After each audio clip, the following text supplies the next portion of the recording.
about Gangsta situation. I told you, Gangsta situation was unique. I can't be mad with Gangsta. He gotta get out of jail card free. You know why? Somebody told me something when I went to prison, right? Niggas say keeping it real went out with bell bottoms, right? So my thing is, reason he's saying that, you know how many real niggas up there in the joint right now, nigga ain't sending their ass a toothpaste, don't care if they got no deodorant. These niggas gotta work the yard, gotta work the kitchen. You know what I'm saying? So when they get a pass like Gangsta, the pass that Gangsta got, I don't know if I would have passed that up. And I'm about the realest you ever got coming. If I got a chance to tell on some dead niggas that ain't gonna affect, man, I probably would do the same thing Gangsta did. That's just I'm a real solid ass nigga. Ain't no told nobody in my life. You know what I'm saying? So with Gangsta situation, hey man, the man up that road, baby them all kind of your brother them up on full. I done been in that situation. I done been in the county jail taking nigga clothes in the county jail. Niggas done left me out for jail. And I ain't even up there. I'm in dead county jail in the hood. Niggas done left me in the county jail, so I'm knocking niggas out, taking their clothes and all kind of stuff in the county jail. So I tell niggas nowadays, niggas my age and running red, them age and shit like that, done been in the Fed and know what's going on. You get out here. At 30, God give you another opportunity to get out here at 30 years old, 40 years old. You've been in the street all your life. You get back into the street game. When I mean the street game, I ain't saying you sell a little weed. Because selling a little weed, I feel like a nigga could take a hit on some weed. But you get out here selling this fentanyl, dealing in these gangs, dealing in these guns. At your age, you two things to me right now.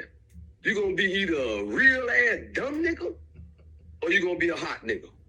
Simple as, ain't no way around that. And the real ass dumb nigga, he ain't winning. He just a real ass dumb nigga up there talking to himself, slamming the microwave because, you know what I mean, he mad at the whole world, this and that, doing all kind of cornball ass shit in the joint. Because he done got himself locked that back up and he done took that time. Right. So in Gangsta situation, man, I can't fault that man for taking that. I probably would have did the same thing. I ain't gonna lie to you. I got homeboys that dead right now. And what they gonna do to their name? If they gonna accept that as me, what it sounds like in his case, that's immunity. That ain't much telling. He getting immunity for admitting his involvement or his knowledge of some crime.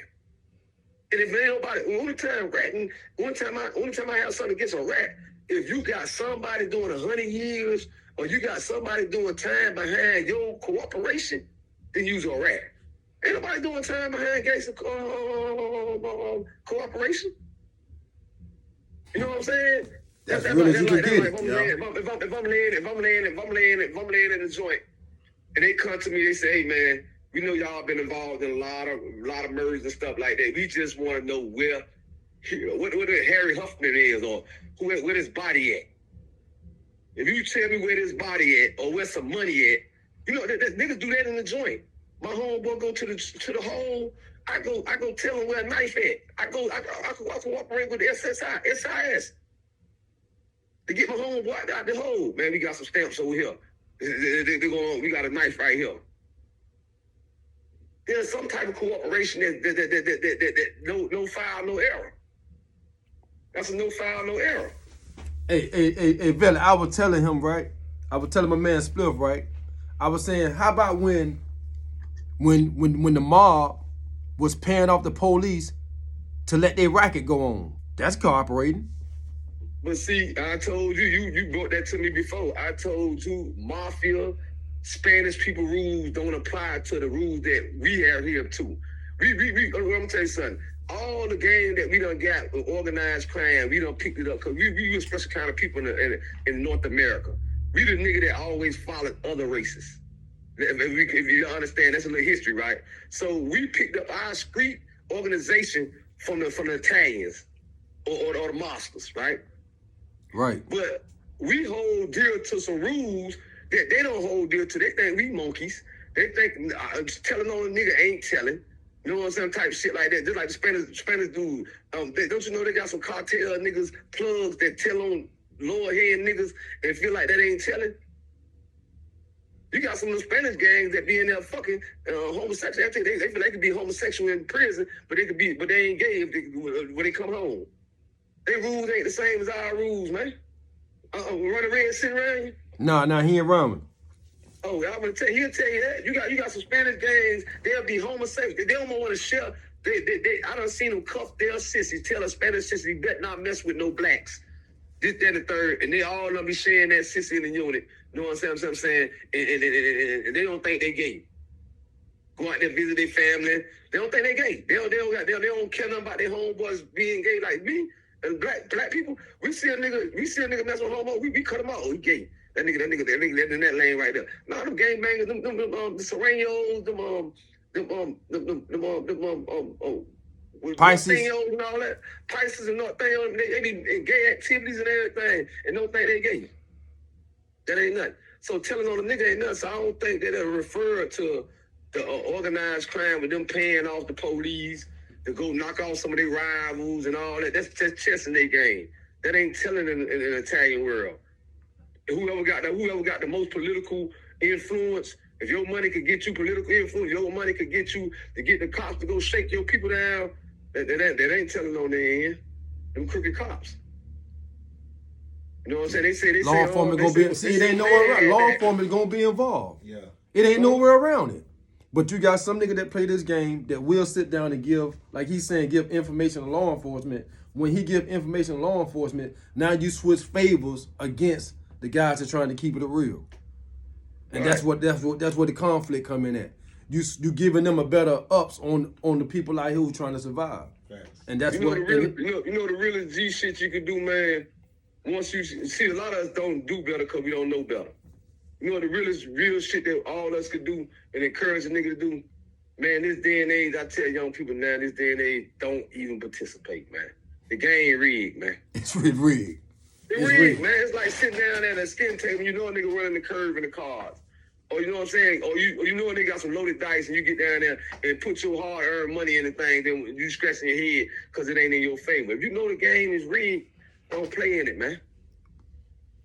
It's rigged. I want to encourage a young kid, but you hear me always telling young kids, it's hard for me to tell you not to shoot your shot because I already know how their mind work, bro. Yeah.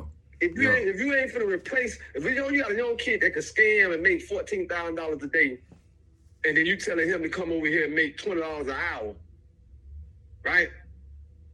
It's hard to convince that young boy. You know what I'm saying? To take the other. So I'm not gonna try to do too much convincing. But what I'm gonna tell you, do the long haul math. I say now that $14,000 you making daily, you might get that off for like 3-4 months, 5 months. But I guarantee, before the year over, you're gonna have a case. In that case, you're gonna have to pay some lawyer fee. You're gonna have to do this. You're gonna have some restitution come behind that. Then you're gonna probably have to go sit down. It might be longer than guns or whatever. But scam, you go sit down for 30-something months, 3 years, 5 years. I'm over here making $20 an hour. That time that you done, you know what I'm saying? Then you ain't valuing your money. So because you making $1,400 a day, you making $1,400 a day, you spending $1,500 a day. You know what I'm saying? Because you get a certain type of lifestyle. Right. You see what I'm saying? So here I am making $20 an hour over here, but I got a business plan that I've been putting my hard work into. I often like to use the example of that boy with the hot dog business that ended up knocking off, getting what's her name, Portia pregnant up here. But married to Portia from Atlanta Housewives. Yeah. We know you're talking about. So I like to use him as an example when I be talking to these young boys. Cause I always like to associate something with success and show them the difference, right? So I'm willing to bet that boy that had that hot dog business, I'm willing to bet he probably about 30-something years old or whatever. I wouldn't bet, and you go to his yearbook, and you flip through the yearbook, I wouldn't bet that there's some guys that went hard and fast, selling all the dope to Fly Guy, and while he stayed consistent over there with what he was doing, I wouldn't bet he done lapped them because they done did some prison time or eventually done got themselves jammed up or something. That hard, fast life, they looking old and raggedy, and here go this boy over here done bagged one of the biggest, finest celebrity girls out here. Right. You see what I'm saying? It's the math, man. It's the math, man. It's definitely the math. It's the math, man. The shit don't add up. It's the math.